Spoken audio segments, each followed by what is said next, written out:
সার্থক হবে, আমাদের রমাদান সফলভাবে আমরা পালন করতে পারবো ইনশাআল্লাহ। তারই ধারাবাহিকতায় আজ আপনাদের সামনে আমি যে বিষয়ে কথা বলতে চাই সেটি হলো মাহে রমাদানের করণীয় আমলসমূহ। আল্লাহ রাব্বুল আলামিন ঈমানদারদের প্রতি অনেক বড় অনুগ্রহ করেছেন।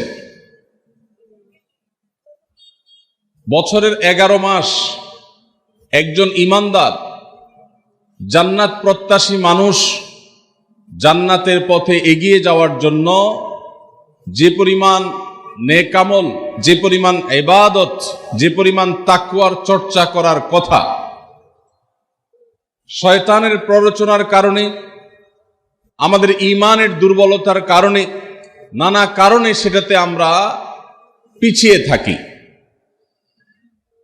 বছরের 11 মাস আমল এবং ইবাদতে আমাদের যে ঘাটতি হয়, আমরা যতটুকু পিছিয়ে থাকি, যতটুকু অভাব এবং শূন্যতা সৃষ্টি হয়, সারা বছরের আমল এবং ইবাদতের ঘাটতিকে পুষিয়ে নেওয়ার জন্য আল্লাহ রাব্বুল আলামিন দুটি বৃহৎ ইবাদতের মৌসুম দিয়েছেন আমাদেরকে। তার সবচেয়ে বড় মৌসুম আমাদের দোরগোড়ায় উপস্থিত, সেটি হলো রমজান মাস। আরেকটি ইবাদতের মৌসুম আছে বছরের, দ্বিতীয় বৃহত্তর ইবাদতের মৌসুম, যে সম্পর্কে আমাদের সমাজে খুব একটা জানাশোনাও নাই, সেটা হলো জিলহজের প্রথম 10 দিন, ইবাদতের আরেকটি মৌসুম। একজন ব্যবসায়ী যেরকম তার ব্যবসার লাভ লস পুষিয়ে নেওয়ার জন্য, অন্য সময়ের ঘাটতি পুষিয়ে নেওয়ার জন্য তাকে যেরকম কিছু সিজনকে কাজে লাগাতে হয়, তার যেরকম কিছু সিজন আছে, মৌসুম আছে, ঠিক একইভাবে একজন ঈমানদার মুসলমানের ইবাদতের ঘাটতি পোষাবার মৌসুমের নাম হলো রমজান মাস। প্রিয় ভাইয়েরা আমার, এই রমজান মাস পাওয়ার পরও যদি কেউ 11 মাসের ইবাদতের ঘাটতি পুষিয়ে নিতে না পারে, এই রমজান মাস পাওয়ার পরও যদি কেউ আল্লাহর কাছ থেকে নিজের মাগফিরাত আদায় করে নিতে না পারে, আমাদের নানা অপরাধ গুনাহ পাপাচারের কারণে হয়তো জাহান্নামীদের তালিকায় আমাদের নাম চলে গেছে, সেই নাম কাটাবার সবচেয়ে সুবর্ণ সুযোগ আমাদের দোরগোড়ায় উপস্থিত রমজান মাস। এই রমজান মাস পাওয়ার পরও যদি কোনো মুসলমান আল্লাহর কাছ থেকে তার নাম জাহান্নামীদের তালিকা থেকে কাটিয়ে জান্নাতীদের তালিকায় অন্তর্ভুক্ত করতে না পারে, তাহলে এর চাইতে হতভাগা, এর চাইতে দুর্ভাগা, এর চাইতে কপাল পড়া মুসলমান আর কেউ হতে পারে না। প্রিয় ভাইরা আমার, জীবনে আল্লাহ তাআলা আমাদেরকে অনেক রমজান মাস দিয়েছেন। আল্লাহ নবী সাল্লাল্লাহু আলাইহি সাল্লাম খোদ তাঁর জীবনে তিনি রমজান পেয়েছেন সাকুল্যে 8টা। দ্বিতীয় হিজরিতে আল্লাহ রাব্বুল আলামিন রমজানের রোজা ফরজ করেছেন। 10ম হিজরিতে আল্লাহ তাআলা তাকে দুনিয়া থেকে নিয়ে গেছেন। তাহলে সাকুল্যে সর্বোচ্চ 8টা রমজান পেয়েছেন আমাদের নবীজি সাল্লাল্লাহু আলাইহি সাল্লাম। কয়টা রমজান পেয়েছেন? 8টা। আজ গাবতলীর এই মাহফিলে আমরা যারা উপস্থিত আছি, আমাদের এখানে এমন বহু মানুষ আছেন যে তার জীবনে 40, 50, 60টা পর্যন্ত রমজান মাস পেয়েছেন। ঠিক না বেঠিক? সাহাবীদের অনেকে তাদের জীবনে মাত্র একবার রমজান পেয়েছেন।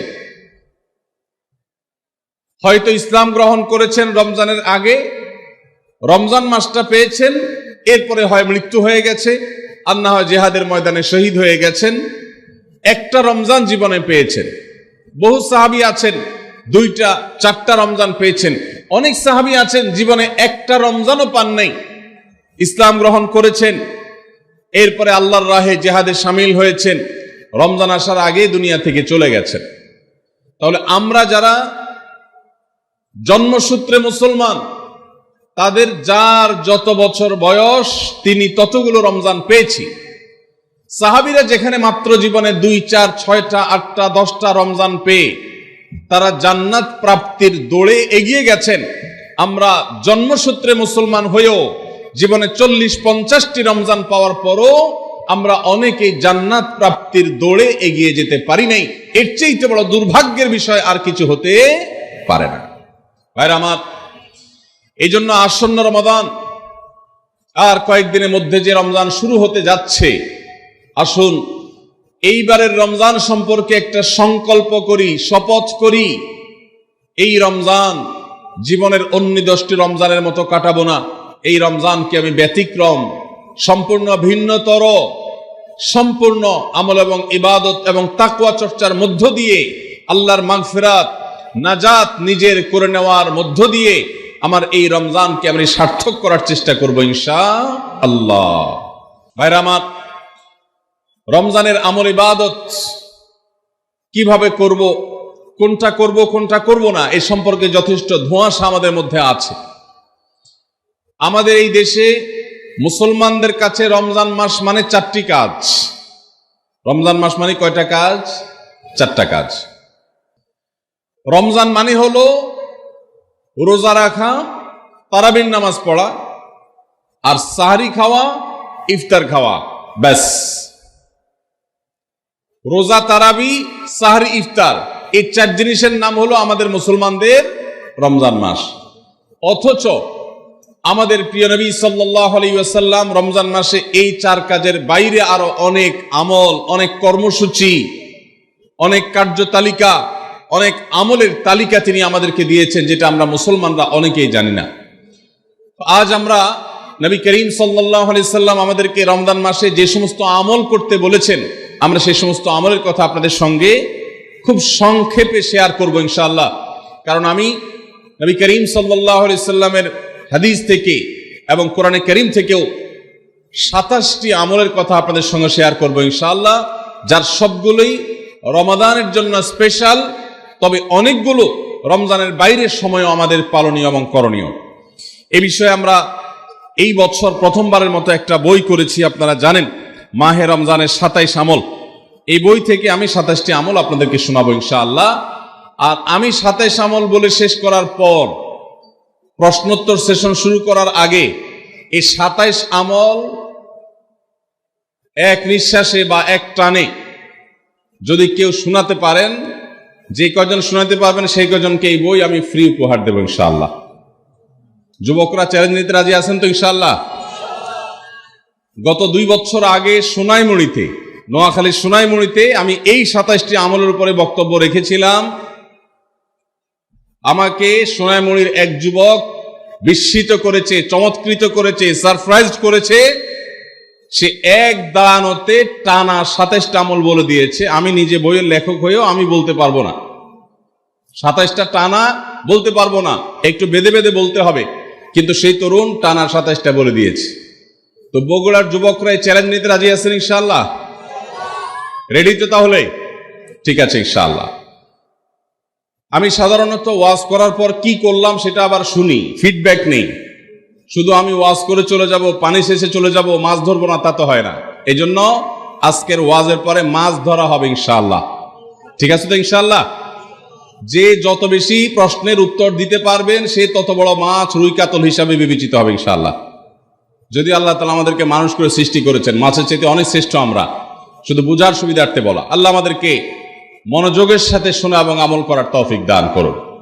ভাইরা আমার, রমাদান কেন্দ্রিক যে সমস্ত আমল, যে সমস্ত করণীয় আমাদের আছে, তার মধ্যে প্রথম করণীয় হলো শাবানের 29 তারিখে পশ্চিম আকাশে রমজানের চাঁদ তালাশ করা। এটা একটা আমল। কোন দিন চাঁদ তালাশ করবেন? শাবানের 29 তারিখ। এই বছর আমাদের দেশে শাবানের 29 তারিখ কবে হচ্ছে? রোজা কবে থেকে শুরু হচ্ছে? তাহলে 29শে শাবান সন্ধ্যায়, যেদিন থেকে রোজা হওয়ার সম্ভাবনা আছে, সেই দিন সন্ধ্যায় মাগরিবের আগে পশ্চিম আকাশের দিকে চাঁদ অনুসন্ধান করার চেষ্টা করে তাকাবেন। পশ্চিম আকাশে চাঁদ অনুসন্ধান করার জন্য যদি চেষ্টা করেন, একটু খোঁজার চেষ্টা করেন, চাঁদ দেখতে যদি পান তো ভালো, এমনকি যদি চাঁদ দেখতে নাও পান, চাঁদ দেখার চেষ্টা যে করেছেন এর কারণে আপনার আমল নামাতে সওয়াব লেখা হবে, একটা সুন্নত আদায় করার সওয়াব। ভাইরা আমার, আমরা আমাদের ছেলেবেলায়, আমাদের শৈশবে রমজানের আনন্দ আঁচ করতাম পশ্চিম আকাশের চাঁদ দেখে। ঈদের আনন্দের সূচনা এবং শুরুই হতো ঈদের চাঁদ দেখার মধ্য দিয়ে। এমন একটা সময় আমরা এখন এসে পৌঁছেছি যেই সময়ে সবাই চাঁদ তালাশ করে, কিন্তু সেটা আকাশে না, ফেসবুকে। ঠিক না বে ঠিক? চাঁদ কি ফেসবুকে উঠে না আকাশে উঠে? তাহলে সবাই যদি ফেসবুকে চাঁদ তালাশ করেন, আকাশে চাঁদ দেখবে কে? ও ইসলামী ফাউন্ডেশনের হেলাল কমিটি, চাঁদ দেখা কমিটি